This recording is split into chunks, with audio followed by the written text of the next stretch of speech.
Hey everybody, Future Ben here. I just wanted to take a minute to let you know that this episode had a little bit of a technical difficulty, and I 100% take the blame for this. I made a bonehead mistake and left my headphones off when we recorded this episode, and there's a lot of mic bleed that ended up happening, and as a result of that, I had to do a lot of editing, and the editing created a lot of issues with my audio. Everybody else's is fine, but you're going to hear a little bit of that in this episode, and just wanted to take a moment to apologize for that.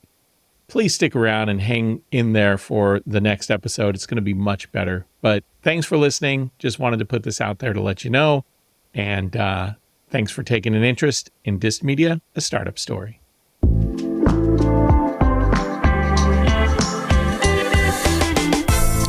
Welcome back to DissedMedia, a startup story. My name is Ben Olmos, founder and CEO of DissedMedia. This is a podcast where I take you along my journey of starting DissedMedia from the ground up. If this is your first time listening to the show, welcome. I'm happy you found us, and hopefully you'll like what you hear. For those of you coming back, I'm glad that we piqued your interest enough for you to return, and I hope that you enjoy this next step in our journey. This show is all about documenting DissedMedia's startup journey and keeping you in the loop every step of the way.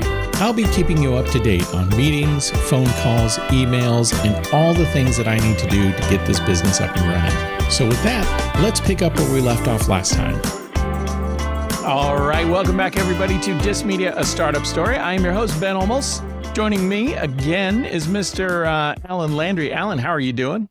Hey, Ben, I'm doing fantastic. I am really jazzed. We have been talking now for about 6 months about getting some younger perspective. Yeah.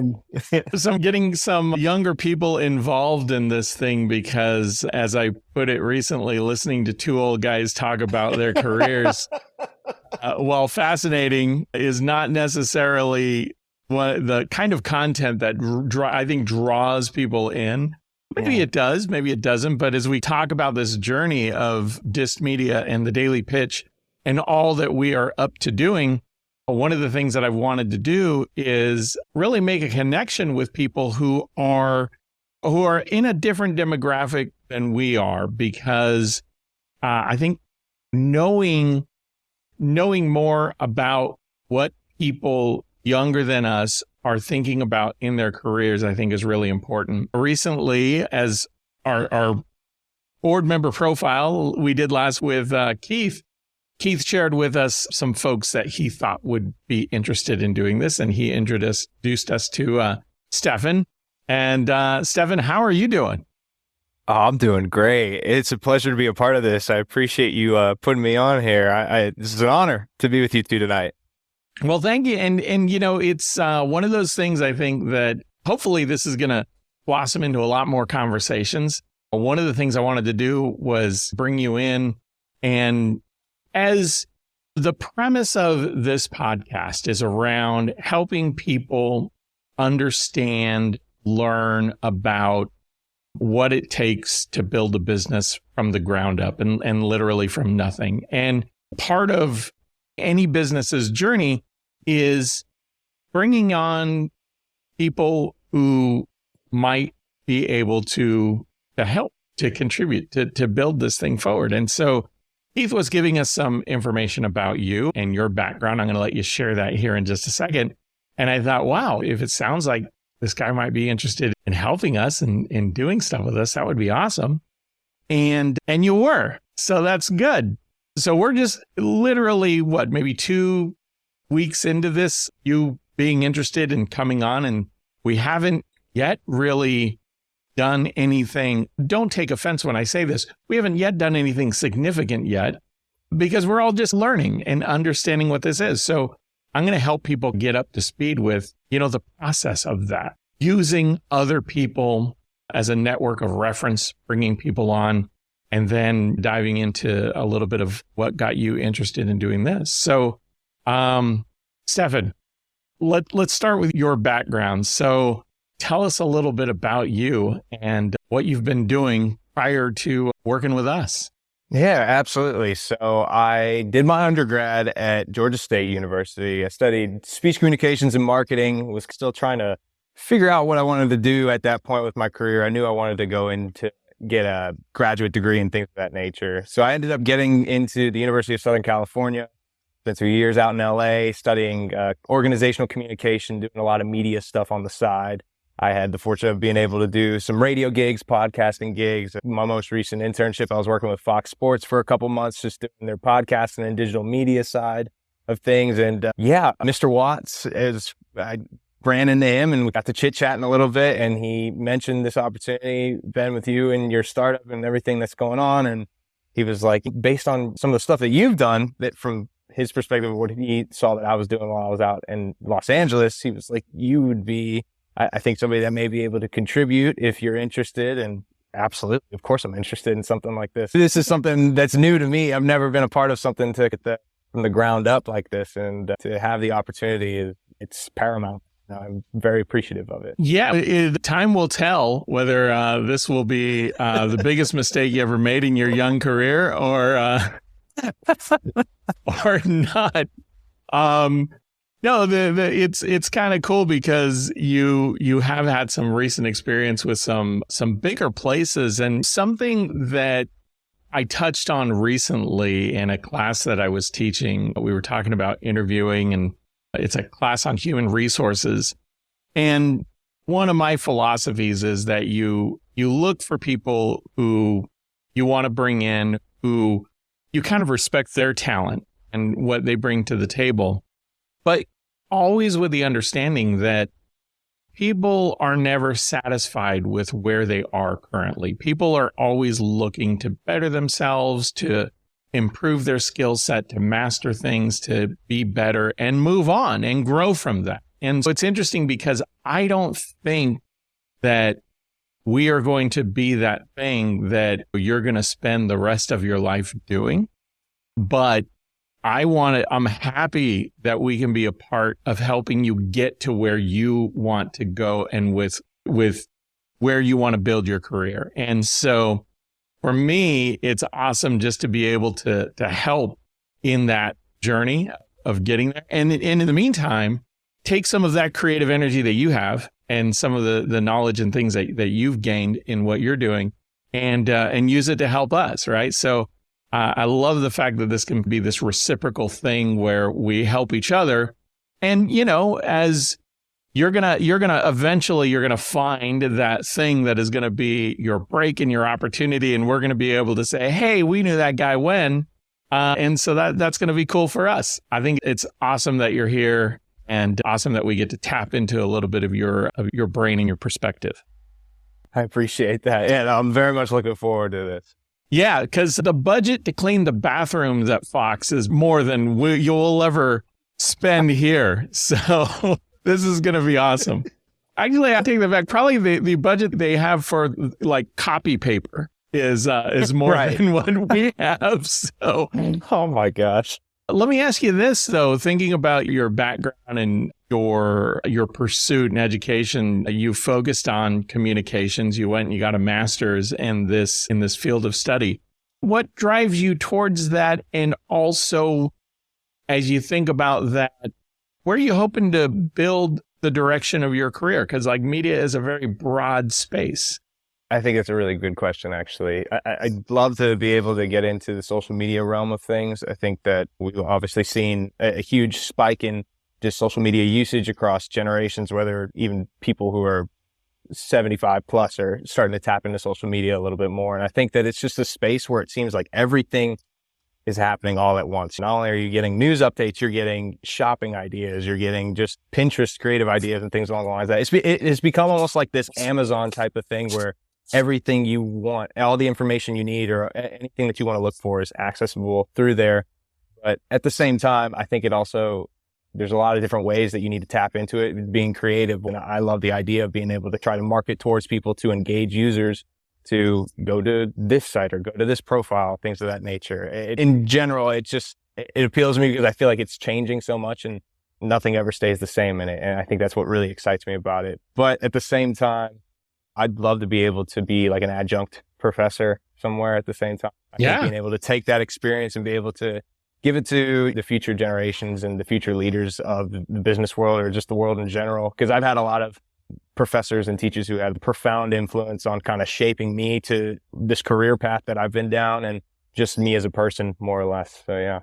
I would say the teaching thing, as somebody who has a foot in both things, business and academia, definitely take your time right now to build that work experience in that career. The teaching thing, I think especially now, it's one of those things that is really, it's a little unsettled. I think for a long time, teaching was it was somewhat predictable, had a little bit of growth going on. And now with technology changes, with moods and attitudes around education, it's going through a little bit of a change, a flux. I would say while it's doing that, focus on the career, like build the work experience, because it's going to evolve and land somewhere. It's not going to go away, but it's going to be different than it is today. I personally think things like AI are just completely reshaping what teaching is going to become. And so, I think what's going to resonate in the future with academics is having those stories and the in-market experience to be able to come back and take what is in a textbook and translate it into something that actually works. And quite honestly, that's one of the challenges that we have in just doing this business, is the fact that I can tell you what textbooks say about strategic planning, about marketing, about sales, about customer profiling, all that stuff.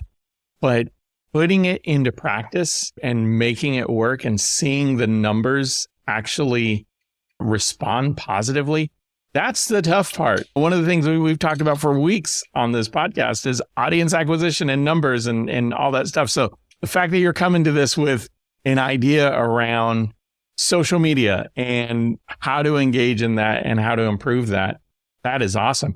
So you've had a chance to look at some of our social media. I know I've sent you a bunch of links, and you listened to a couple episodes of the podcast.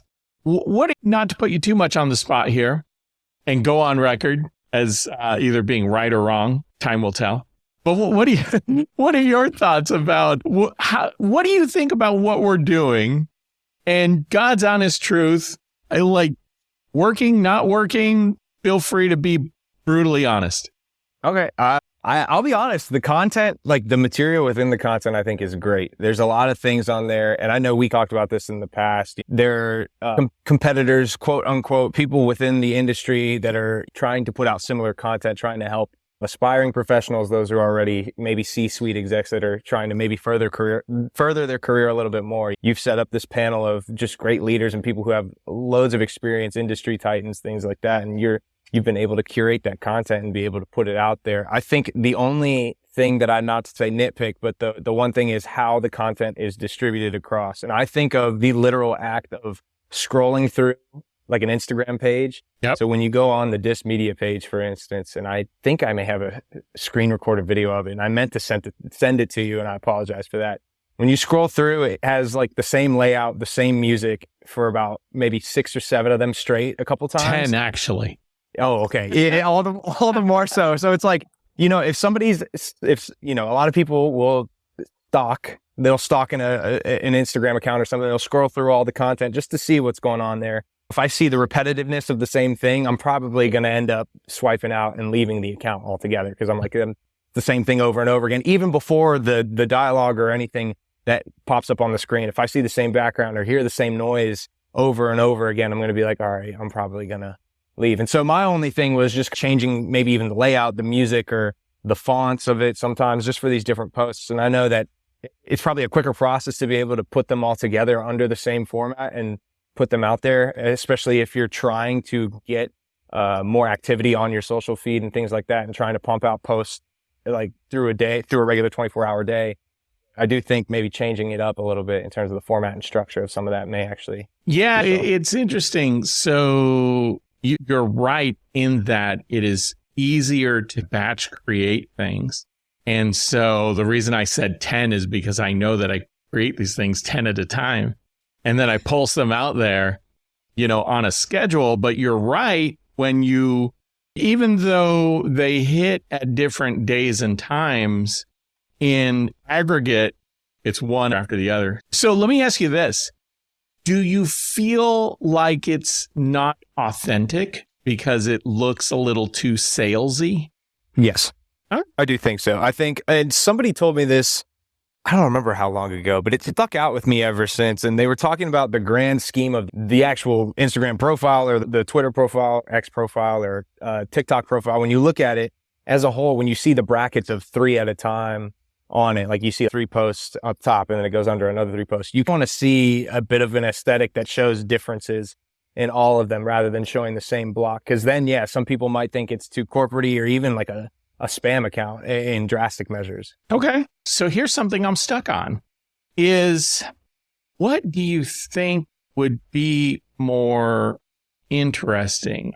Because I don't think you're wrong in what you're saying, but I'm also struggling with, okay, Alan and I have talked about this before because I also work on pumping out articles and content and things for the daily pitch, which is a daily business idea. So there's articles, the daily business idea. Now we've got, and really the video quotes were to try and get some activity going with Instagram, YouTube, and TikTok. So now it's just one more thing I've added to my thing. Like I know that I need something to go onto Instagram. I want to have some video content because video is just where social media is these days. But we're creating static content.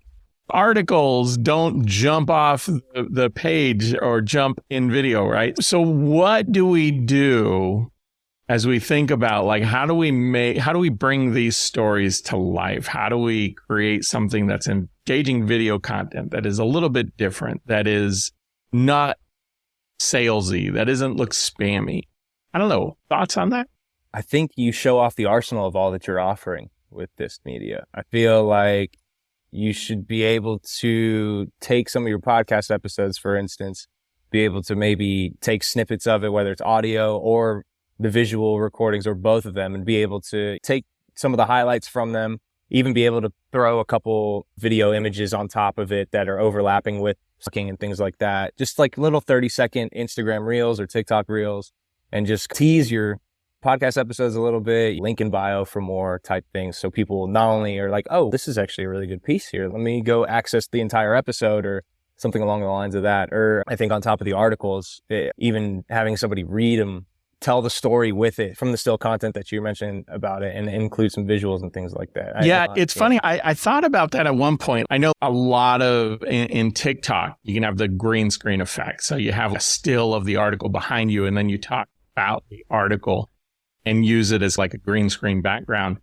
I think one of the challenges I have with that is time. And how do we do that? This is one of those things I would love to enlist you maybe to even do this. Is we talked about just before we got on here. Alan said, "Hey, did you see Keith's email?" I said no, because I literally just 15 minutes before we jumped on this, I just got finished with a marathon of calls that I do. So we're in meetings and we're planning, and it's a lot of stuff. So what that means is that like my timeline that's left in my day to do fun, creative things is very much compressed. I typically don't get a chance to start doing these things until 5 p.m. onward. So that means that either I do these videos on the weekend, or I do them in the evening, or they don't get done. Can I interject here just a second? Go for it, Alan. I'd love for you to interject. Yeah, man, because Stefan, how do you think I got involved in these podcasts? That's a great question. Keith volunteered me as a board member. Okay. Ben asked me and the rest of the board if you had any recommendations or suggestions. I'm seeing a theme here. I commented that I thought his podcasts were wonderful, but he needed to cut the music out and he needed to make it interactive. Well, what do you know? I am now the co-host of the podcast. Well, So welcome what aboard. What I sense here is the strategic move to recruit you to help solve the problem that you just indicated. I see the trend here. I think I see the trend here now. Yeah. It's funny because one of my things that I've said when I managed people was, when you identify a problem, you own solving it. But the thing here is, Stefan, I actually asked you what the problems were, and then I'm like, hey, you want to help me fix that? Perfect. No, but actually, yeah, like I mentioned, I'm ready to get my hands dirty. I'm absolutely game. That's awesome, because I don't disagree with your assessment of what our challenges are. And I want to make more interesting and compelling content. And one of the things, it's funny because I was listening back. I always listen back to our podcast, not because I have any ego about it, but I have this tendency. It's funny. My daughter is an actress, and she hates listening to herself. She hates watching herself perform. And she doesn't understand how I can listen back to my own podcast. And I tell her, because I don't listen to it as if it's me. I listen to it as if I'm hearing something that I'm not a part of. And that helps me think about how to make it better. I pull myself out of it and I go, oh, that sounded terrible. I mentioned that because in the last episode, we were talking about getting, having this sense of letting go of control of some things and allowing people to take some ownership of some stuff and running with it. And I'm not trying to hold on to everything. It's just that I feel like unless I keep pushing it forward, then it's not going to get done. And Alan provided some very sobering feedback in the last update when he was talking about the fact that I have made requests in the past and crickets, right? And so I just jump in and I just keep going. I just wrote a piece about the fact that I like to hear three times when you're thinking about it, when you start, when you're done. I don't love, to me, I go and I keep going, and I'm going to keep going until there's nothing left to be done. So I say that, Stefan, because yes, I would love for you to help. I would love for you to be like, you know what? I'm just going to build it. I'm just going to do it. I'm going to create the post. You tell me what you need from me to give you access, to give you the abilities to do what you want to do. And I'm going to turn it loose and let you have at it and post away, if you will. That means a lot. Yeah. Thank you. I mean, I don't know if there's much else for me to say other than, if anything, like before anything gets posted, I'll obviously send it your way just to make sure that we're still conveying the correct message out there. And I think after having a couple of talks with you, I feel like I do kind of have a solid foundation for what it is that you're trying to build here. And I will say, this was something else I wanted to mention, just a little side note thing. I think what it is that you're trying to build here is a sleeping giant, more or less, because I know, at least in my situation, as somebody who's early to mid 20s, just fresh out of school, really trying to find my identity professionally speaking and just try to get my foot in the door. I feel like there are a lot of people that are in my shoes, just trying to find an outlet to be like, hey, what can I do to kind of best set myself up in my industry or with my professional goals and things along the lines of that. And I think being able to hear from people who have done the work already, who can provide that bridge almost across that canyon leap and that, calculated risk and that leap of faith. I think being able to have that type of buffer from a panel and a group of industry titans like yourselves, I think that is just incredibly, it's paramount. It's a fortune that a lot of people in the pre-digital industry would not have had the luxury of being able to have access to. I think that's kind of the point of what we're trying to do on a broader scale with this stuff. And I hope that as our audience builds, as this episode is going to be coming out and people are going to hear it as it comes out or retroactively. And my position on this is that I always want people to, if they stumble across something that we're doing and they think that they have a voice about it or think that they can shape it in some way, I always want to try and remain open to the fact that, yeah, let's tap into that. Because I have to say, like when I was growing up, so pre-internet, jobs were listed in newspapers and you either found a job in the newspaper or you went cold calling to businesses and just knocked on the door and said, hey, are you hiring? But to get into a corporate kind of job, a company kind of job, you either had to know somebody, you went to college and got an intern opportunity, or another way, the sneaky way, is go work for a temp agency that will put you inside the doors of a company. So if you found out who the staffing agency was for a company, you go to them and then they put you in as a temp in the mailroom or whatever, and then you get into the inside that way. But yeah, you either knew somebody, you went through a temp agency, or you went to college and you got an internship. Now these days, like, we have social media, we have things that are online. There's more pathways to doing things. And I think it's great. It opens up the opportunities for people. So the fact that you're so young in your career and literally, like, you're probably out there applying for things and looking for stuff and trying to build that portfolio to be able to say, hey, look at what I got. As a matter of fact, let's talk about that for a second, because one of the things that I got from, I might have been you once Keith and I connected, you and I together, but you shared, is it Linktree? Yes. Okay. So for those who don't know, if you're not familiar with Linktree, give us a rundown of that and what you did with it. Absolutely. So Linktree is it's almost like an interactive resume, more or less. You're able to upload any material that you have. You can upload your resume. You can upload hyperlinks to your social profiles, your LinkedIn, your Twitter, your Instagram, videos that you may have collaborated with that, even if they're not on YouTube or they're not somewhere accessible to the public eye, you can upload it on here, and you really just have free reign on just your personal portfolio page. And it's really, I think it's relatively basic in terms of the applications that you can use with it. It's not anything like Adobe Photoshop where you have to mix and match every single thing. You have this opportunity to upload all your content that you want people to see and provide a link for people to be able to click on it and just kind of learn a little bit more about you. And I think what's cool about that, because I first stumbled upon Linktree, people were using it on TikTok. Here's a URL where you can see my other stuff, not just OnlyFans pages, but other things too. But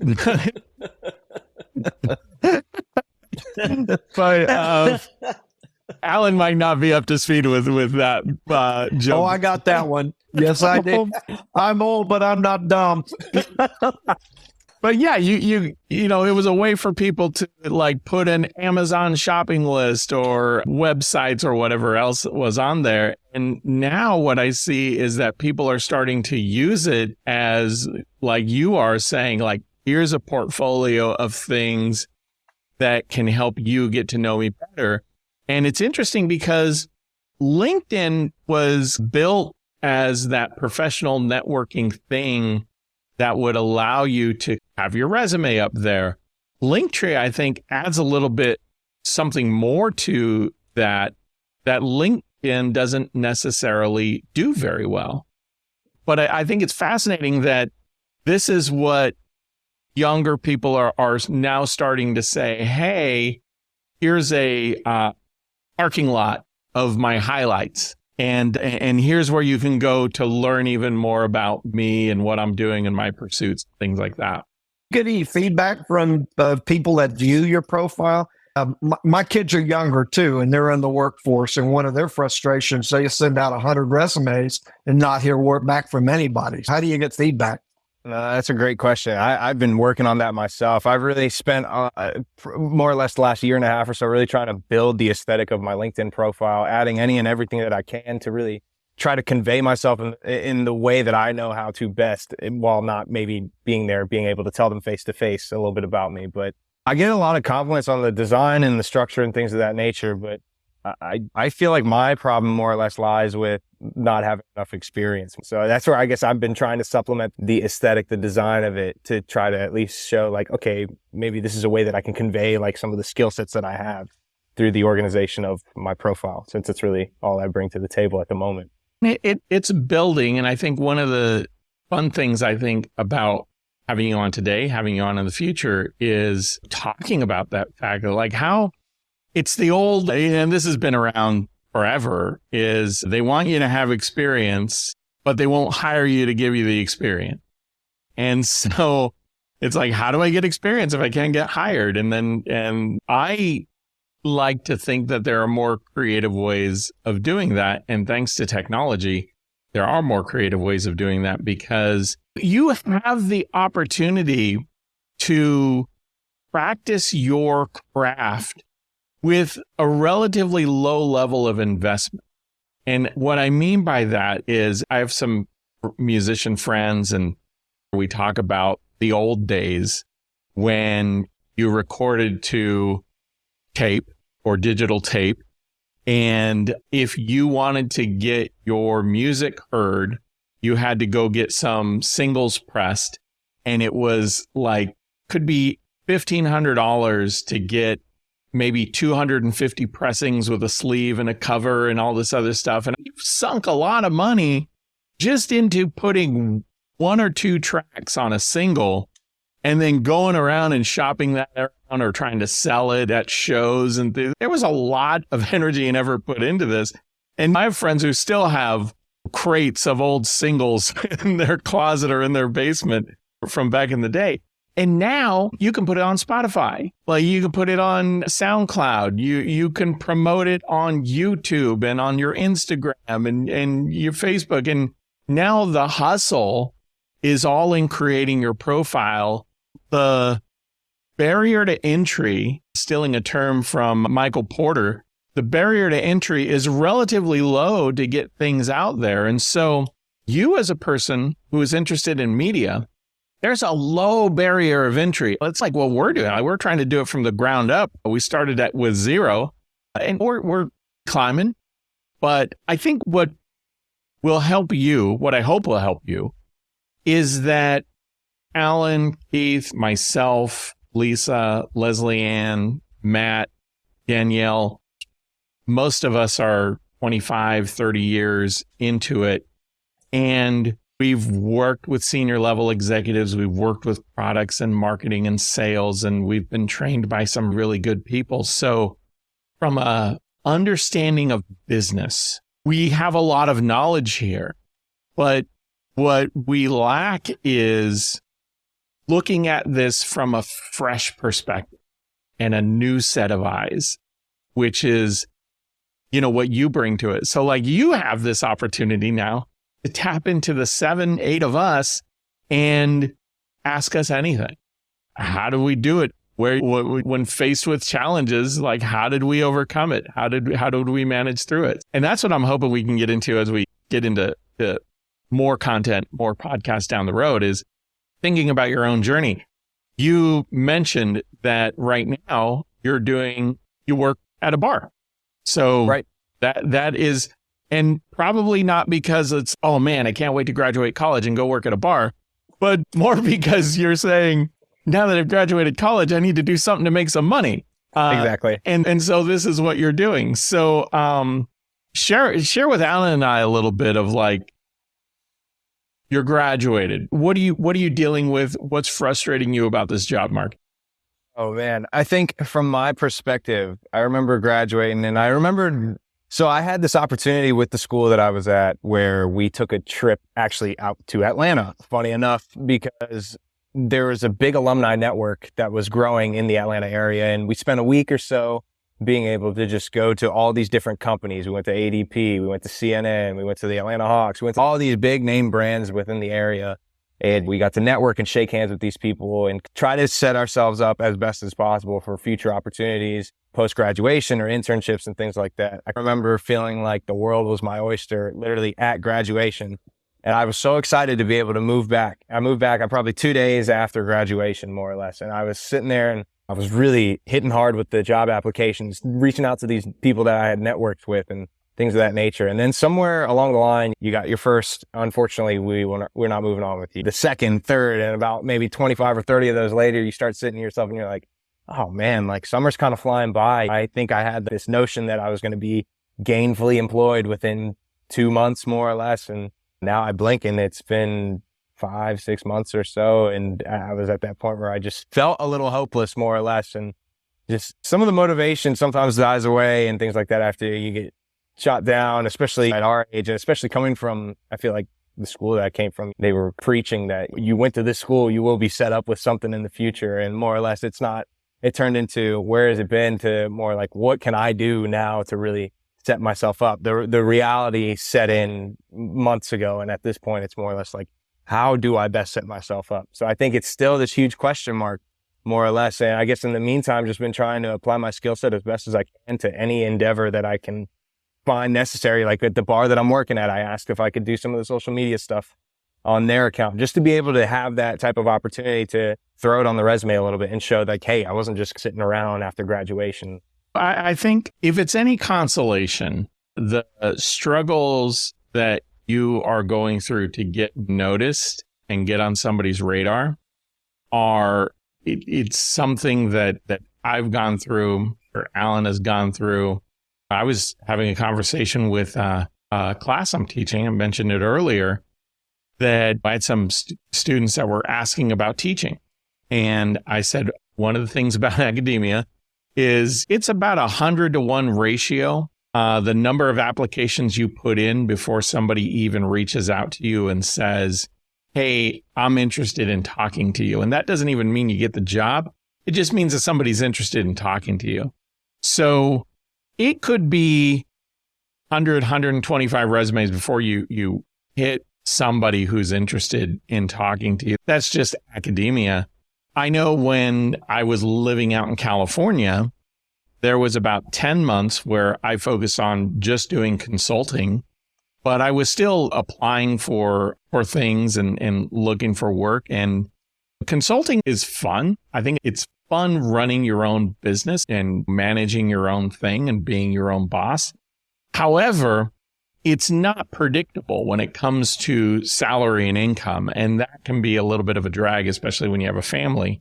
And so that's why you're always looking for somebody to steady those things out.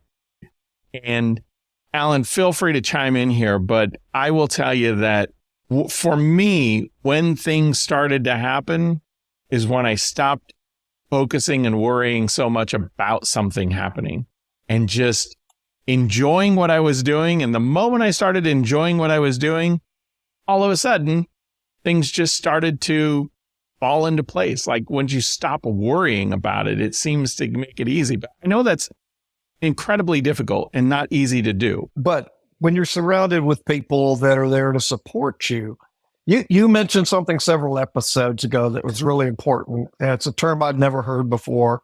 You call it motivational intelligence. And part of being motivationally intelligent is learning how to handle rejection in a positive and constructive way and see it as an opportunity that it actually does represent. Because if you got picked up by somebody that really doesn't want you, that's not a happy place to be. And it's a short-lived time. So I was just thinking as we're listening to Stefan, this is a perfect alignment, Ben. He's a startup himself. Yeah. This is his startup. And now he is able to mirror and shadow this group of professionals with, I hate to say, but I suspect it's over 150 years of experience of being told no. Is that just you and me, Alan? That might just be you and me. So this is just it's beautiful and it's wonderful. No crickets on this end, man. I think the one thing that I think has always helped me, I tend to want to try and help people get to where they want to go, what they want to do, because, at some point it'll be my time where I'm looking for help. And so, by the nature of putting DissedMedia together, I called on people that I knew. I called on people who I felt could help me put this thing together. So what we're going to do collectively, I think, as you're looking for your thing, is we're going to be going through our network of people and saying, hey, who can we connect Stefan with? And it's amazing the people other people know. And I never discount that. We will certainly not only advise, but try and look for people to say, hey, you should check this guy out. And that's the other thing, Stefan, is you not only have to enjoy what you're doing, but you have to enjoy the people you're doing it with. Like Alan just said about taking a job just because. Don't ever take a job for the money. Don't ever take a job for the title. Don't ever take a job for these promises that you think this is going to be your ticket to that next big thing. Take it because you enjoy the work and you enjoy the people you're working with. Or any other reason, you're going to be miserable. Hey, Alan, when you were in the military, how much control do you have over that? Do they just tell you where to go and you got to make the best of it? Or do you have any say in the matter? You have some say. You get to select the basic branch that you're going through. And then at certain times in your career, you have the opportunity to branch out. Like I was operations plans and training in air defense artillery. I branched off into strategic planning, picked up a master's degree in operational art. So you have a little bit of control if you do well. It was that point you made earlier. You can't just want it. You got to do well at what you do. And then at each level, there are career maps. There's a whole branch of people, human resources command, that lay out these basic paths. There are some command paths, some staff paths, and so on and so forth based on your preferences. But it's also based on needs of the Army. You can submit a request to go to Hawaii. I did that. I got to go to Korea instead, not the same place. No. It took me 10 years to get to Germany. I wanted to go there. I got Fort Polk, Louisiana. And you know what? Here's the deal. I never had a bad job in the Army. I had some bad bosses. I had some opportunities to excel. But that's where this whole business about motivational intelligence comes up. You can't just be good when everything is going okay. You got to be good in those jobs that other people don't want. And if you do well, you're building an incredible network, to your point, that I'm still connected with these people, and I retired in 2002. That shows you the power of a professional network of people that care about you, invested in you, mentored you, raised you right, and kicked your ass when you needed it. Yeah, Stefan, I think this is going to be a lot of fun. I think what we'll do, you are now welcome onto this podcast anytime. And what we're going to do, so this is going out there to the world now, so now you have to do it. What we're going to do is I'm going to turn a little bit of this over to you. And what I'm going to say is take a look at what we're doing. Tell me what you need from me to enable you to think about our social media content. What do I need to hand over to you in the way of some control and authority so that you can go in and create posts, do things? And certainly, yeah, we'll have some conversation. My hope, though, is that you're going to get to know me and my style and what we're looking for. I trust you, and I'm going to let you drive this thing. So we're going to have some conversations, and then something goes out there. Hopefully nothing too controversial. They do say that all news is good news. But, at least we got hits on the website. We're going to have more because he's bringing a whole different cohort into this. And that's why I'm so excited about it. Yeah, me too. And there's one other person who is in this younger demographic that I'm hoping to loop in to help as well. But I'm looking forward to this. I can use your perspective. I can use your help. And by the way, if you happen to know other folks like you in this situation where it's what can we do? What can we build? And we had this conversation with you. I'm like, we don't have money. What I can compensate you in is we have equity in what we're doing here. And we're hoping that as we build things, that equity turns into something. We'll certainly talk about that and how that works and how we can make it valuable for you. I love the fact that I can give you experience, but I also can't in good conscience do this without making you feel like you're getting something out of it as well. So we will work on that to make it feel like more than just experience. So as we look to close things and wrap things up here, what are you thinking? How are you feeling? I feel great. I'm very excited. My head is, the machine is turning right now. There's so many things that are going through my head right now. Just things to come, ideas that may pop in and out. People that you just mentioned, if there's anybody else who might be in a similar situation. All episode long, I've been sitting here in the back of my head. I know somebody who's in the exact same shoes and know that Awesome. they may be able to benefit from this if you'd be willing to. Hey, my attitude is, let's reach out to them. Let's talk to them. Let's lay it out and see what we can do. And this is all about building team and collaboration and working with people and helping people build to what they want to do. If you think they're interested, let's have a conversation and see where that goes. Absolutely. And I like you mentioned about the equity portion of it. That's actually, I think that's a huge motivational tool, at least for me. I think for me, I sit there and I think to myself, okay, you have the opportunity to be able to help create something along with this, and the result can come if you really put your best foot forward with it. It's not like there's something out there guaranteed sitting there waiting for you. You got to be able to create it. And I feel like you've embraced that. Everybody on the panel has embraced that. Colonel Landry's embraced that. I've embraced that. Who? Colonel Landry? You mean Alan? Okay. Hey, thank you. Thank you. All right. Stefan's young. All He's right. trying to be respectful, Alan. Well, I know he is. Are you ready for the top 10? Yeah. So, Stefan, one of the things that we close with the podcast is Alan takes copious notes, and he always is able to pull some nugget of wisdom out of these conversations that we have. So we'll turn it over to Alan. Alan, what did you come up with? What is your top 10 for this episode? Okay, so sometimes the nuggets are rocks, but we work hard to find the best we can.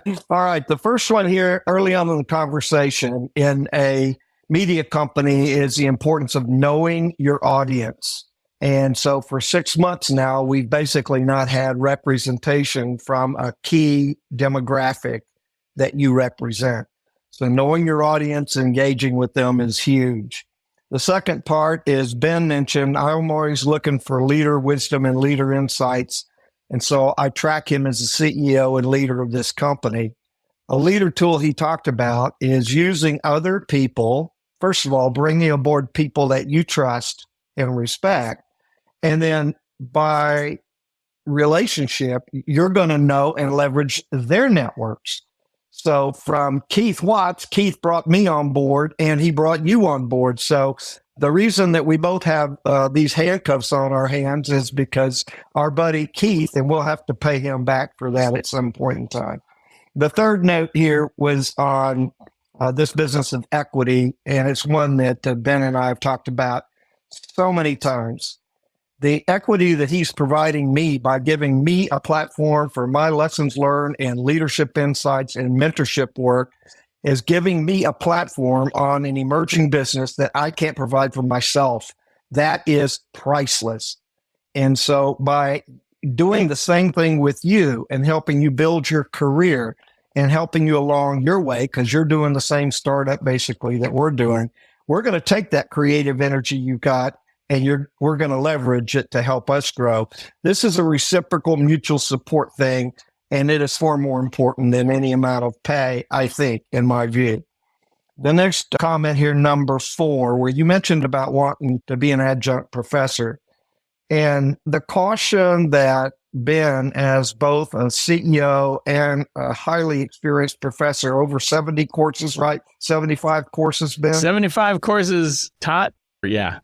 That gives him an incredible knowledge base to offer and mentor you in those areas. And his comment was, yeah, even though you want to give it back, that's an important thing. That time will come.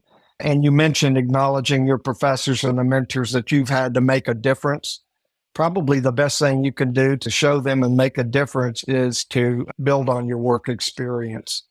And that was the advice number 5 that Ben gave you until academia stabilizes and you gain that in-market experience that gives you credibility.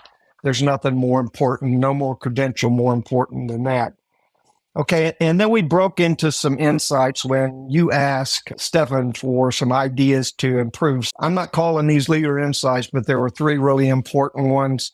The first one was on this business about content, how our content is distributed across networks, and getting out of the repetitiveness and sound and background like in Instagram, even though it's not as convenient, changing up the format and structure will grow our audience. The second one was being authentic. You asked the question, Are we too salesy? And the answer was yes. We need a different aesthetic. And now you found somebody who's actually going to do that for you, which is a wonderful thing. And then the third one, which I loved it, and it was when Stefan said, show off your arsenal. He's been out there and he's looking at the website. He's looking at the daily pitch. He's looking at these podcasts, and they're chock full of ideas that can be pulled into some video snippets and things like that will grow our audience. Okay, back to lessons learned. Leader insight number 6. To grow, you have to let go. And I added to that, but no crickets allowed. When you let it go, you got to let it go to people who will either lead, follow, or get the heck out of the way. And that's all about people that are motivationally intelligent. Okay, number 7 was this board, this business of having a CEO like Ben, the board that we've got with such great talented, and all of us are multi-experienced in many different fields. That is a gift to you. Take advantage of that gift, tap into it, and turn, what you're going to give us are those fresh perspectives and a new set of eyes that will help us reach an audience that, honestly, it's an underserved market right now, ripe for disruption, as Dr. Clay Christensen talks about, but none of us can tap into it because we don't live there. So you're going to help us with that. Okay, number 8, the importance of motivational intelligence in dealing with the highs and lows, not just seeking it out in people that you're working with. You got to have it yourself. You got to be able to handle when people reject you and realize that's not the end of the world. Last time, Ben was talking about some of his students that he gets and something happens in their personal life and they shut down completely. Yeah, that does nobody any good, especially that person. Number 9, enjoy what you're doing and enjoy the people you're doing it with. It's just not worth the money. Follow your passion. And that you're hearing from people with over 150 years of experience. So we've done some of that other stuff. Number 10, I love this about Ben. I always reflect. He hates when I talk about him, but then he just got to get over it. It's really important. A lot of people get to senior level positions and they're so full of themselves because they already think they've been successful and they know everything. They don't need to listen to other people.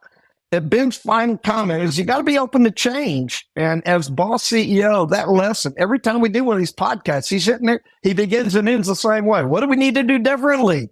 And he's going to keep doing that. So that's just really important. Leverage the resources that are there and know that trust is a critical component. He's not going to let you go because he's busy. He's going to let you go because he trusts you to do the work. Okay, that's it. Absolutely. Thanks, Alan. And I greatly appreciate the recaps. Those are always fun. Stefan, I'm looking forward to what you want to go after, what you want to do with this thing. And just so you know, don't feel like, don't try and impress me. Try and impress the people you think would be interested in looking at this thing. So as you think about content, what we're going to create, how we're going to do that, don't worry about whether or not I think it's good. Let me see what you think is good. That's what I'm interested in. Yes. I gotcha. Yes, sir. Thank you.